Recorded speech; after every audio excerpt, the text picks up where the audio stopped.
What is going on, everybody? Happy Friday, and congratulations on making it through Q4. Today is the last day that really merchant fulfilled sales should be going out. It should be trickling down. It should be slowing down. You might get a little more after the Christmas holiday, but we're there. We made it. I hope you made it at least in one piece. It is good to see you guys. I am here every day to answer your questions about Amazon. And my name is Chris Grant. Welcome on in. We are live from sunny Central Florida. And if you have a question about Amazon, online arbitrage, retail arbitrage, wholesale, you name it, you drop it in the chat and I will answer it for you, or try to get you an answer, or maybe point you in the right direction. And as always, I've got a tip for you, something that can maybe help you in your business. And I've got what I think is a good one today. It's something that whenever I share it, someone is like, man, I never knew that existed. So we're going to show those off a little bit today. Marcus, what is going on? Glad to have you in here. Luke, my man, I appreciate you. Glad you're here. E-flat flips, glad to have you in here. Marcus, I signed up for the webinar on the section 3, but life got in the way. Any plans on a future video or webinar? So here's the good news. Okay, the good news is we record everything. If I go live, if I do a webinar, everything is recorded. The only time I ever forget to hit the record button is when I'm not doing it live and I'm just recording a video to release. And then for some reason, I either forget to turn on the camera or I forget to turn on my mic.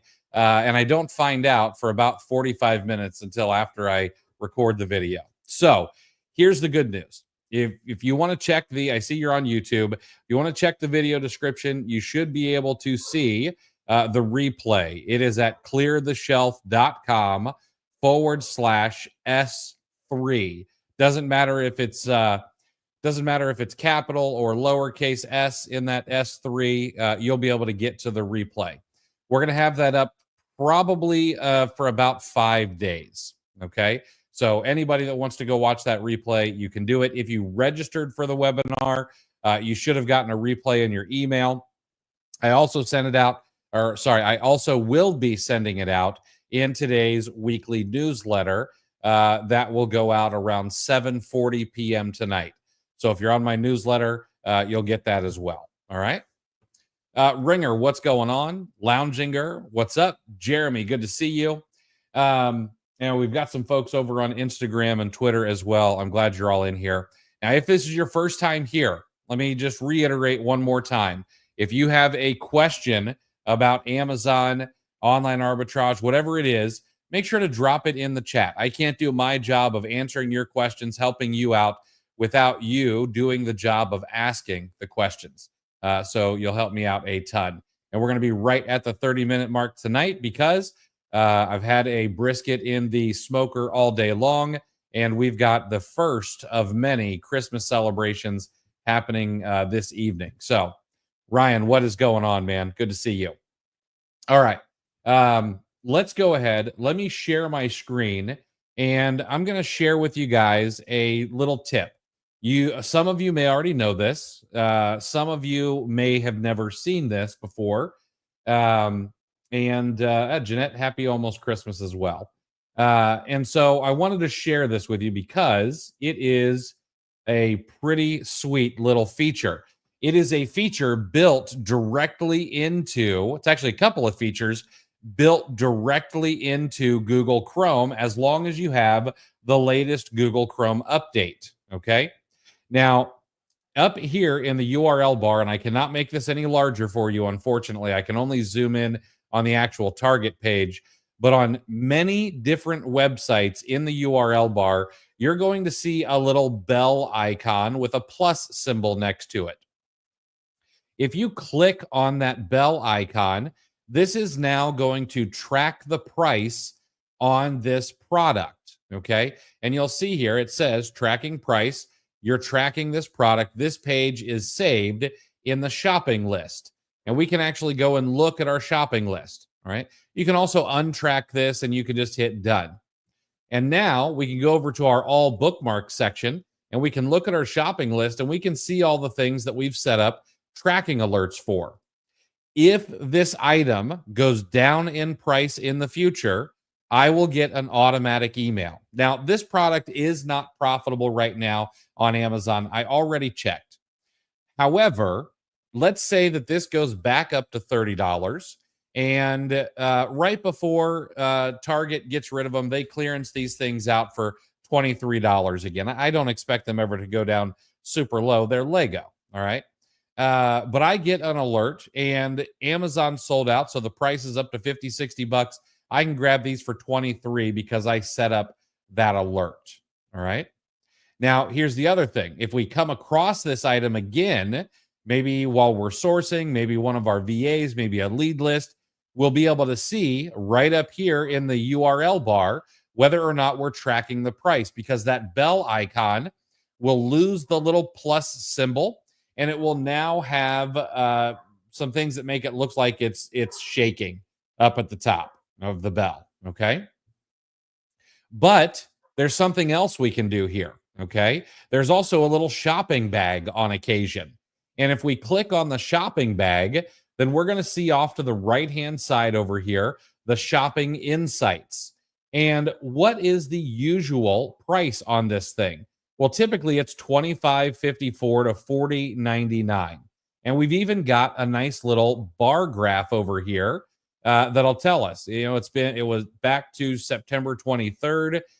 It was $29.98. And then it looks like it dropped down to 26, dropped down to $25.03, dropped down to $23.99. That looks like Black Friday, Cyber Monday.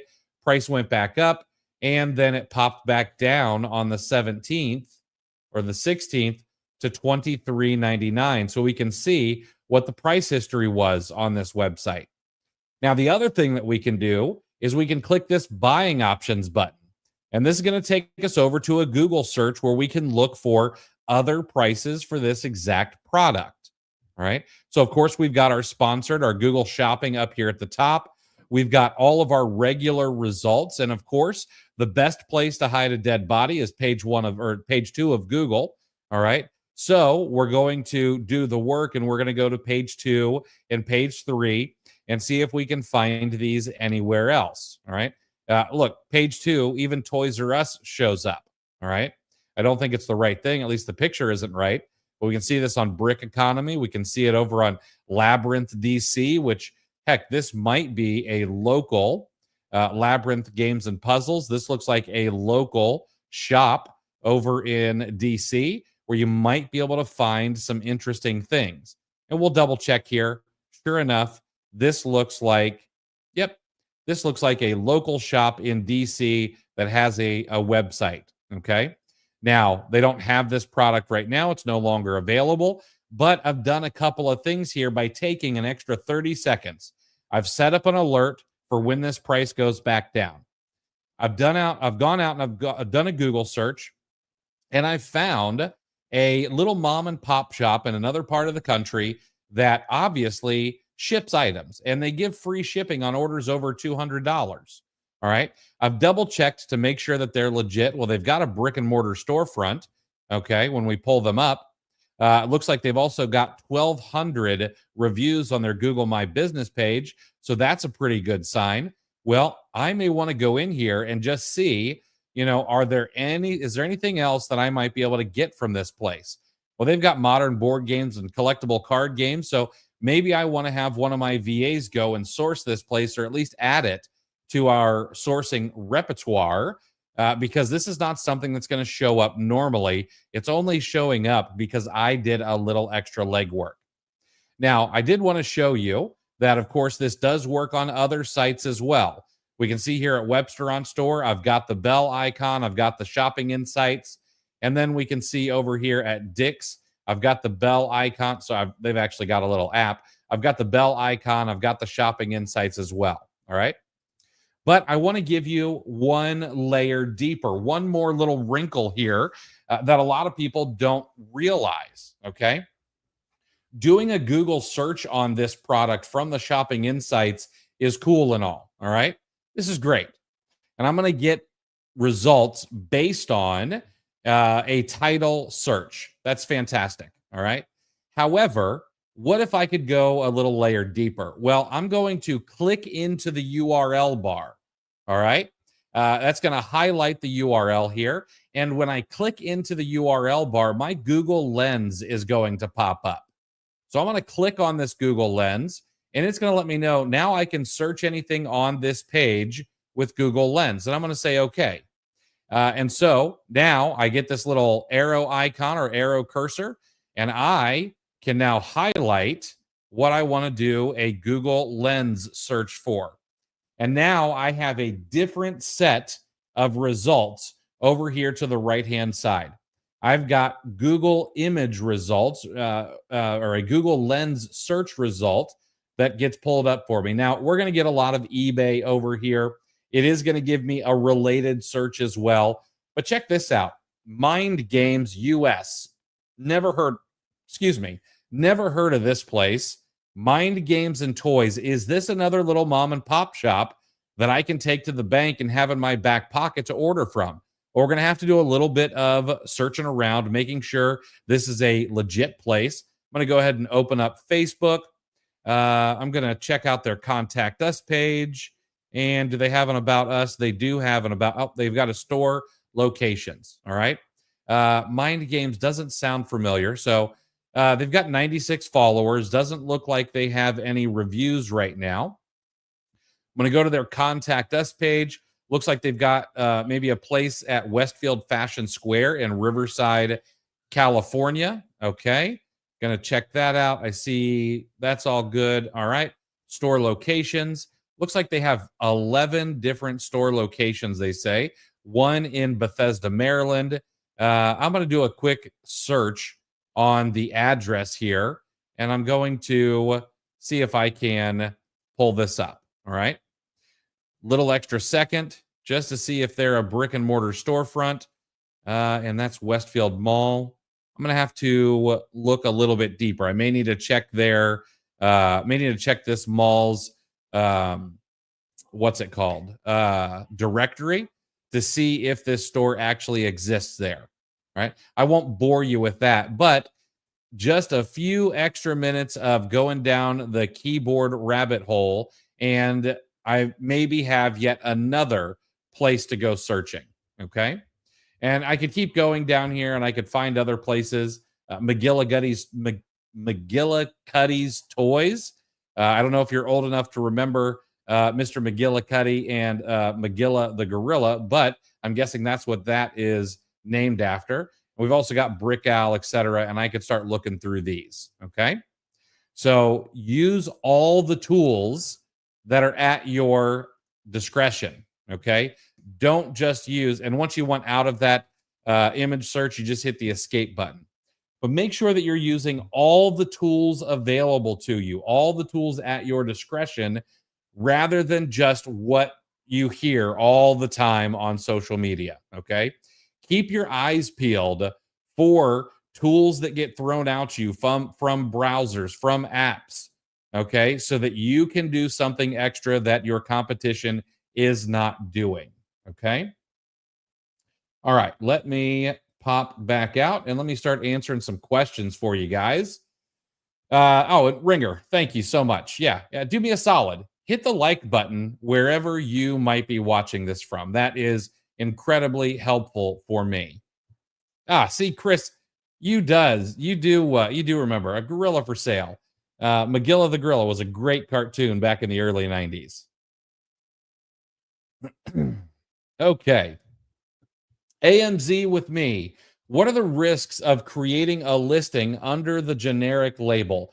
Well, the biggest risk is getting an IP complaint, because you're going to be misrepresenting the brand on Amazon. And since you're going to be misrepresenting the brand on Amazon, it's very likely that you are going to get in trouble eventually. Maybe a suspected IP complaint, maybe a regular IP complaint, could just be a suspension because you broke Amazon's terms of service. The brand on the listing must match the brand. All right. Kloss the Runner, amazing information. I really appreciate that. Thank you so much. How do we deal with copyright complaints on Amazon? Well, those are a little bit more difficult if you actually got a copyright or a trademark infringement complaint rather than an IP complaint. If you got an IP complaint and it's an IP complaint with a counterfeit without a test buy, those can usually be pretty easy and be overcome um, with a an invoice or receipt showing that the item is not counterfeit. If it's an actual copyright or trademark infringement, I send those off to my attorney. That is for them to take care of, not for me to handle. I apologize if you guys can hear kids yelling in the background. Everyone is here, just waiting on me to serve up dinner. So you might hear some screaming and some running around. Marcus, that's dope with the alert. Really glad you like that. Ringer, do you think more sellers are shifting a little more toward FBM based on all the new FBA fees and regulations? For example, the new low inventory level fee. I think that people who don't understand it are maybe shifting that way. I think that more people are probably more afraid of getting gated, getting Section 3 complaint or getting Section 3 suspensions, that kind of thing. But when you're doing arbitrage, the low inventory level fee in most cases can be pretty non-existent. I have paid maybe $1 in low inventory level fees based on the way that I do arbitrage. We go shallow and we go wide. So there are some exceptions to the low level or the low inventory level fee, whatever it is, where if you don't sell 20 in a week, you're exempt. And so that's pretty much all the listings we're on. We're not usually selling 20 in a week. Have you seen any recent AI tools for Amazon that have been impressive? I've long had thoughts of training a Keepa chart reading AI. I have tried to get both Perplexity and ChatGPT to read a Keepa chart. I did a video on it. I can't remember where, but I did a video on it. It was okay. Nothing incredible yet. We Amazon sellers think that this is such a large niche of Amazon sellers, but in reality, the TAM or total addressable market for an AI tool for the Amazon space is not really a large enough market for many people to want to dive in. So I highly doubt we're going to see very many AI tools other than AI that they snap onto something else. And do they snap AI onto Boxum or Inventory Lab or Scan Power to run through your reports and let you know what you should replenish and what you shouldn't replenish, and what products would be good to sell again, and all of that kind of stuff. Maybe, but I don't know if any standalone products are gonna be that way. Ryan, to add to that caveat, if you're using the Capital One Chrome extension, they typically send you great offers for rewards cashback on the sites that you've browsed. Yeah, absolutely. Justin, how would you recommend expanding income streams beyond Amazon, Walmart, like you have done with Clear the Shelf? Um, I want to say do something that you're passionate about, but I really think that's kind of BS. That's not really the best advice. I would find something that you think you could do or you think you could learn, and just do it. If that is content, if it's content based, and you want to do some affiliate marketing, or you want to create a tool or something like that, then you could do that. And my belief is that if you educate enough, a byproduct of that education and helping is people wanting to give you thank you notes, and those thank you notes come in the form of dollars. All right. I also think that affiliate marketing can be very symbiotic with your audience in the fact that, hey, you know what? I'm going to learn all about a particular tool that is useful. I'm going to teach everything that I know. I'm going to come at it from a different angle than the creator of the product necessarily is. So I'm going to go far beyond what their FAQs or their help desk does. And I'm going to create useful, helpful content for the user. And in return, people looking for that are going to use my affiliate link because it costs them nothing extra. Now, if you're going to go down that route, one of the things that I'll tell you is you need to get used to speaking to a wall, speaking to an empty room. Okay. So right now we've got about 108 people here. But when I started this, I expected for there to be nobody for a while. All right. Fortunately, it picked up and we got 100 people on a live. That's not too bad. I'd love to see 250 or 300. And I'm going to expand this to 90 days rather than the 30 that I said I was going to do because this experiment needs a little bit more time. So now for the next 2.5 months, I know where I'm going to be every single day at 5:30, much to my family's chagrin. All right. That kind of consistency needs to be taken to any other income stream that you're interested in doing. You just got to put in the grunt work for a long enough period of time for it to pay you back. Question, Deal Hunter. How does Boxum or does Chris, can Boxum be used for inventory tracking like Zero and Inventory Lab? And do you recommend for a beginner just to use a spreadsheet? And where can I find a good template? Boxum does not have any like profit tracking like Inventory Lab or Scan Power or anything like that, where you can like put in your expenses other than your cost of goods sold. I would imagine that's probably on the radar for them. But I do think that you can get away with taking care of your books inside of a spreadsheet. I really think that you should be using something like QuickBooks, no matter what software you have. You have Boxum, you have Inventory Lab, you have Scan Power, whatever. You really should have an accounting software like QuickBooks. That's what you're going to need for taxes down the road. That's going to give you your P&L. That's going to let you really know how much you're making.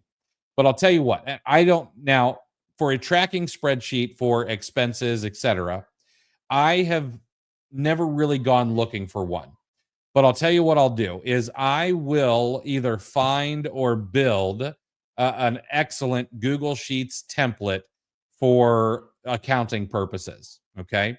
That's probably going to take me a little while, but I'll get it done. Bear with me a second here. I got a new little toy. All right. It's an AI powered note-taking app that will automatically put this into my to-do list. All right. So I'm going to put it in here and excuse me while I nerd out for a second. Create an accounting Google Sheet to give away for Amazon sellers. Nice. Now that will go into my to-do list automatically. Sorry, I'm an absolute nerd, but that thing's pretty cool. Lounger, I've been trying to convince a longtime eBay only friend to start on Amazon. Do you have one particular video you'd suggest as an intro? Do you use multi-channel fulfillment? Was thinking it would be good for eBay sellers. So I have not used any multi-channel fulfillment in a long time. It's gotten better in the fact that they will do non-Amazon shipping now, and they won't put it in an Amazon box if you pay a little bit extra. So it's definitely a possibility.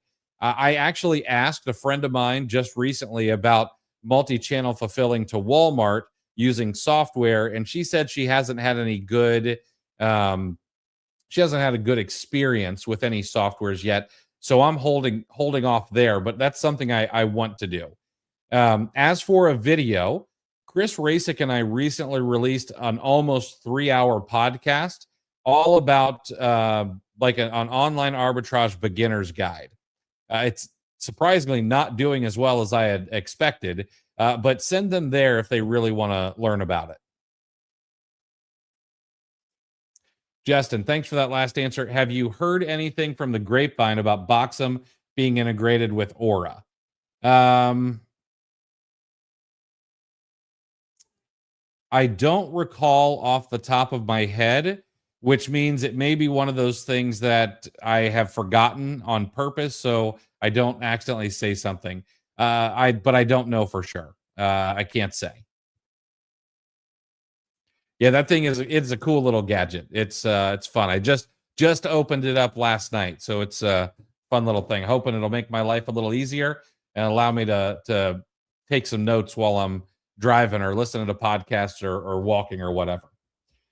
All right. I don't see any more questions, and I did promise I would get off here right around 6:00. So we'll wrap this up unless you guys have anything else for me. I will be back tomorrow at 5:30 p.m. Eastern. We'll do this thing all over again. And like I said, we're going to expand this out 90 days, except for Christmas. I am going to take Christmas Day off because I like being married. All right, last question here by David, and then we'll wrap it up here. After I upload my documents for a Section 3 and click Proceed to Video Verification Call, will I enter that call immediately? Maybe. But all right, I'm all finished. What's up, buddy?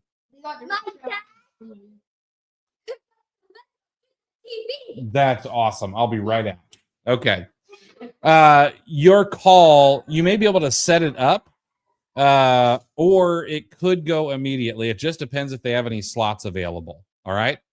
All right, guys, that's it for tonight. I'm going to get out of here. Going to go play some video games with the kids and let them open up their presents. We'll see you guys tomorrow at 5:30. Have a great weekend, everybody.